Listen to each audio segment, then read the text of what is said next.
ध्यानी नहीं कोई भगवान शिव जैसा। ज्ञानी सागौरव। भगवान शिव जैसा ध्यानी। ध्यान का अर्थ होता है ना विचार, ना वासना, ना स्मृति, ना कल्पना। ध्यान का अर्थ होता है भीतर सिर्फ होना मात्र। इसलिए शिव को मृत्यु का विध्वंस का विनाशक का देवता कहा जाता है, क्योंकि ध्यान विध्वंस है। मन ही संसार है, मन ही सृजन है, मन ही सृष्टि है, मन ही जीवन के उन उठती हुई इच्छाओं का कारण है। इसलिए मन गया कि प्रलय हो गई। ऐसा भी मत सोचो कि किसी दिन प्रलय होगी। ऐसा मत सोचो एक दिन आएगा जब प्रलय हो जाएगा, सब विध्वंस हो जाएगा। यह नहीं, जो भी ध्यान में उतरता है उसकी प्रलय हो जाती है। जो भी ध्यान में उतरता है उसके भीतर शिव का पदार्पण हो जाता है। ध्यान है मृत्यु मन की, मृत्यु मैं की, मृत्यु विचार का। अंत में शुद्ध चैतन्य रह जाते हैं। जैसे दर्पण जैसा खाली कोई प्रतिबिंब ना बने। एक तो यात्रा है ध्यान की, और फिर ध्यान से ही ज्ञान का जन्म होता है। जो ज्ञान ध्यान के बिना तुम इकट्ठा कर रहे हो वह ज्ञान नहीं है, वह धोखा है, मिथ्या ज्ञान है। शास्त्रों से, सिद्धांतों से, दूसरों से तुम जो इकट्ठा कर, शास्त्रों से, सिद्धांतों से, दूसरों से तुम जो इकट्ठा कर लेते हो ज्ञान नहीं है।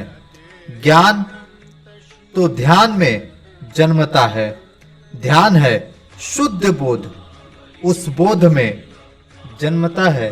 ध्यान है शुद्ध बोध, उस बोध में दिखाई पड़ने लगता है जीवन का रहस्य। ध्यान तो है कुंजी जो खोल देती है अनंत के द्वार। ध्यानी नहीं शिव, सहसा ज्ञानी सा गोरख।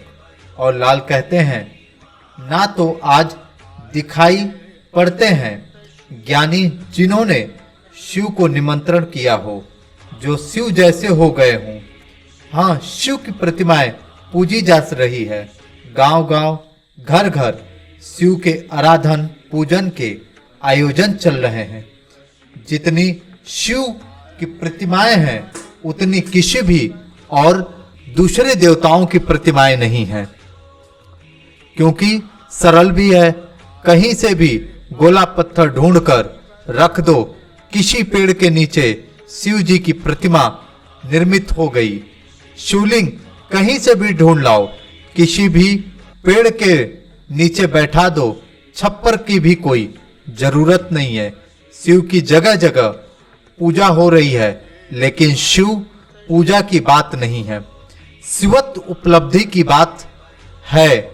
वे जो शिवलिंग तुमने देखा है बाहर मंदिरों में, वृक्षों के नीचे, तुमने कभी ख्याल नहीं किया उसका आकार ज्योति का आकार है, जैसे दिए के ज्योति का आकार होता है। शिवलिंग अंतर ज्योति का प्रतीक है।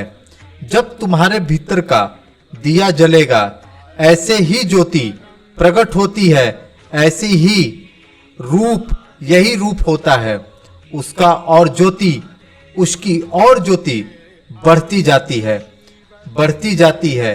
धीरे धीरे ज्योति में व्यक्ति के चारों तरफ एक आभा मंडल होता है। उस आभा मंडल की आकृति भी अंडाकार होती है। रहस्यवादियों ने इस सत्य को बहुत पहले ही जान गए थे, परंतु इनके पास कोई वैज्ञानिक प्रमाण उनके पास नहीं था। लेकिन अभी रूस में एक बड़ा वैज्ञानिक शोध चल रहा है, क्रिलियन फोटोग्राफी। मनुष्य के आसपास जो भी ऊर्जा का मंडल होता है अब उसके चित्र लिए जा सकते हैं। इतने सूक्ष्म फिल्में बनाई जा चुकी हैं जिनसे न केवल तुम्हारे देह का चित्र बनता है बल्कि देह के आसपास विद्युत है उसका भी चित्र बन जाता है। बल्कि क्रिलियांस चकित हुआ जब व्यक्ति शांत होकर बैठता है, वैसे उसके आसपास का जो विद्युत मंडल है उसकी आकृति अंडाकार हो जाती है। उसको तो शिवलिंग का पता नहीं है, लेकिन उसकी आकृति अंडाकार हो जाती है। शांत व्यक्ति बैठता है ध्यान में तो उसके आसपास की ऊर्जा अंडाकार हो जाती है। अशांत व्यक्ति के आसपास की ऊर्जा अंडाकार नहीं होती, खंडित हो जाती है, टुकड़े टुकड़े, उसमें कोई संतुलन नहीं होती। एक हिस्सा बड़ा एक हिस्सा छोटा का रूप होती है।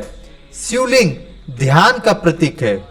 वो ध्यान की आखिरी गहरी अवस्था का प्रतीक है और जिसने ध्यान को जाना उसके भीतर गोरख जैसा ज्ञान पैदा हो गया।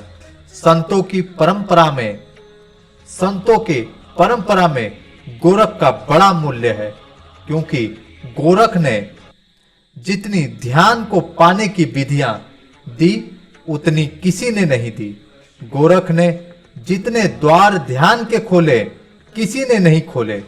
गोरख ने इतने ध्यान के द्वार खोले कि गोरख के नाम से एक शब्द ही चल पड़ा कि गोरख धंधा। गोरख ने इतने द्वार ध्यान के खोले, इतनी बातें कही कि उतनी बातें किसी ने नहीं कही। महात्मा बुद्ध ने एक ही ध्यान की क्रिया दिया, विपासना, बस पर्याप्त है। महावीर ने ध्यान की एक ही प्रक्रिया दी, शुक्ल ध्यान, बस पर्याप्त है। पतंजलि ने ध्यान की एक प्रक्रिया दी, निर्विकल्प समाधि, बस पर्याप्त है। लेकिन गोरख ने परमात्मा के मंदिर के जितने द्वार हो सकते हैं संभवतः सब द्वार की चाबियां दी। लोग तो उलझन में पड़ ही गए, इसलिए गोरख धंधा शब्द बन गया। जब भी कोई व्यक्ति उलझन में पड़ जाते हैं तब धंधा शब्द बन जाता है। गोरख कहते हैं, मारो ए जोगी मारो, मारो ए जोगी मरो, मरण ही मीठा, किस मरड़ी मरो, जिस मरड़ी है गोरख टीका। कहते हैं, योगियों मरो, अहंकार को गलाओ, मिटाओ, उसे जलाओ। मारो मरण है मीठा, क्योंकि अहंकार के जाने के बाद मीठा अनुभूति होता है। दुनिया में अहंकार जहर है और हम उसी जहर से जीते हैं, उसी को हम जिंदगी कहते हैं। फिर संभवतः हमारे जिंदगी में दुख पीड़ा कांटों के कुछ नहीं होता। फिर हमारी जीवन एक नर की कथा के अलावा कुछ भी नहीं होता। इसीलिए शिव का ध्यान कर उस आनंद परम सुख को प्राप्त करो, साथ ही शिवलिंग के दिव्य स्वरूप को जानो। भगवान शिव का यह दिव्य स्वरूप शिवलिंग हमें उस ध्यान का जो प्रतीक है, जो हमारे अंतर में उठ रहे दिए का प्रकाश स्वरूप का प्रतीक है, उस प्रकाश स्वरूप को जानो, जिससे कि हम अपने अंतर के उस परमात्मा को जानकर वास्तव में भगवान शिव के उस रहस्य को समझ पाएं।